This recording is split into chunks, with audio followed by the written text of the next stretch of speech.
అందరికీ నమస్కారం. అందరూ ఎలా ఉన్నారు? నేనైతే చాలా బాగున్నాను. మీరందరూ కూడా ఆరోగ్యంగా ఆనందంగా ఉండాలని మనస్ఫూర్తిగా కోరుకుంటున్నాను. ఈరోజు అయితే స్పెషల్ మిల్లెట్ అయిన వరిగలతో దోశలు ప్రిపేర్ చేస్తున్నాను. 1 కప్పు మినపగుళ్ళకి 2 కప్పులు వరిగలు తీసుకున్నాను. ఈ వరిగలు కొర్రల కంటే కొంచెం లైట్ కలర్లో ఉంటాయండి, కొర్రల్లాగే ఉంటాయి. తర్వాత 1 కప్పు బ్రౌన్ రైస్ తీసుకున్నాను. ఈ రేషియోలో తీసుకుంటే దోశలు క్రిస్పీగా పర్ఫెక్ట్గా వస్తాయి. వీటిని 2-3 సార్లు వాటర్ క్లియర్గా వచ్చే వరకు శుభ్రంగా కడుక్కుని నానబెట్టుకోవాలి. ఇప్పుడు ఒక బౌల్ తీసుకుని దీనిలో 1/2 టీ స్పూన్ మెంతులు, 1 టీ స్పూన్ సగ్గుబియ్యం ఒకసారి వాష్ చేసుకుని నానబెట్టుకోవాలి.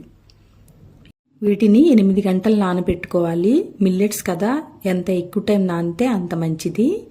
ఇవి 8 గంటలు నానిన తర్వాత మిక్సీ జార్లోకి తీసుకుని మనం నానబెట్టుకున్న సగ్గుబియ్యం, మెంతులు కూడా యాడ్ చేసుకుని గ్రైండ్ చేసుకోవాలి. ఈ వరిగల్లో ఫైబర్తో పాటు బి కాంప్లెక్స్ కూడా ఎక్కువగా ఉంటుంది. హార్ట్ హెల్త్ని ఇంప్రూవ్ చేస్తాయి. డయాబెటీస్ ఉన్న వాళ్ళు వీటిని రెగ్యులర్గా డైట్లో యూజ్ చేయటం వల్ల షుగర్ లెవెల్స్ ఇంక్రీజ్ అవ్వకుండా ఉంటాయి. ఇప్పుడు ఈ గ్రైండ్ చేసుకున్న బ్యాటర్ని చేత్తో ఒకసారి మిక్స్ చేసుకుని రాత్రంతా ఫర్మెంట్ అవనివ్వాలి. ఉదయాన్నే తీసి చూస్తే చూసారా ఎంత చక్కగా ఫర్మెంట్ అయిందో. ఈ బ్యాటర్ని ఒకసారి మిక్స్ చేసుకుని మనకి యూజ్ చేసుకునే క్వాంటిటీ వరకు ఒక బౌల్లోకి తీసుకుని సాల్ట్, వాటర్ వేసుకుని మిక్స్ చేసుకుని పక్కన పెట్టుకోవాలి. ఒక టేస్టీ పల్లీ చట్నీ ప్రిపేర్ చేసుకుందాము. ఒక కడాయి పెట్టుకుని హీట్ అయిన తర్వాత 6 నుంచి 7 పచ్చిమిర్చిని మధ్యకి కట్ చేసుకుని వేసుకుందాము. తర్వాత 1/4 కప్పు పల్లీలు వేసుకుని ఫ్రై చేసుకోవాలి. ఇవి ఫ్రై అయిన తర్వాత 1/4 కప్పు కొబ్బరి సన్నగా కట్ చేసుకుని వేసుకోవాలి. ఇవి కూడా 1 నిమిషం ఫ్రై చేసుకున్న తర్వాత స్టవ్ ఆఫ్ చేసుకుని 1 టేబుల్ స్పూన్ పుట్నాలు యాడ్ చేసుకుందాము. 1 ఇంచు చింతపండు కూడా వేసుకుని మిక్సీ జార్లోకి తీసుకుని చల్లారి పెట్టుకుందాము.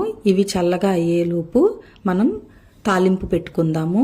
1 స్పూన్ ఆయిల్ యాడ్ చేసుకుని ఎండుమిర్చి, ఆవాలు, జీలకర్ర, కరివేపాకు వేసుకుని పోపు రెడీ అయిన తర్వాత స్టవ్ ఆఫ్ చేసుకుందాం. పల్లీలు, కొబ్బరి చల్లగా అయిపోయినాయి కదా, వీటిలో 1 స్పూన్ జీలకర్ర, 1/2 స్పూన్ ఉప్పు, 2-3 వెల్లుల్లి రెబ్బలు కూడా వేసుకుని వాటర్ వేసుకుని గ్రైండ్ చేసుకుందాం. చట్నీ రెడీ అయిపోయింది కదా, ఒక బౌల్లోకి తీసుకుని మనం వేసుకున్న పోపును కూడా దీనిలో మిక్స్ చేసుకుని పక్కన పెట్టుకోవాలి. ఈ చట్నీ చాలా టేస్టీగా ఉంటుందండి. మీరు కూడా ఇలాగే చట్నీ ప్రిపేర్ చేస్తారా? కామెంట్ చేయండి. ఇప్పుడు ప్యాన్ పెట్టుకుని హీట్ అయిన తర్వాత దోశలు వేసుకోవటమే. ఇవైతే మీరు నమ్మరండి, మనం రెగ్యులర్గా వేసుకునే దోశల కంటే కూడా చాలా టేస్టీగా క్రిస్పీగా వస్తాయి. మనం ఎలా కావాలంటే అలా వస్తాయి. హెల్త్, టేస్ట్ 2 కాంప్రమైజ్ అవ్వాల్సిన అవసరం లేదండి. మనం ఎక్కువగా కొర్రలు యూజ్ చేస్తూ ఉంటాం కదా, వీటిని కూడా ఒకసారి ట్రై చేయండి. చూసారా ఎంత పర్ఫెక్ట్గా దోశ వచ్చిందో. ఉదయాన్నే ఇలాంటి దోశలు తింటే మధ్యాహ్నం వరకు ఆకలి వేయదు. దీనివల్ల మనకి వెయిట్ లాస్ కూడా అవుతుంది. ఈ దోశల్ని అల్లం చట్నీ, మనం ప్రిపేర్ చేసుకున్న టేస్టీ పల్లీ చట్నీతో సర్వ్ చేసుకోవటమే.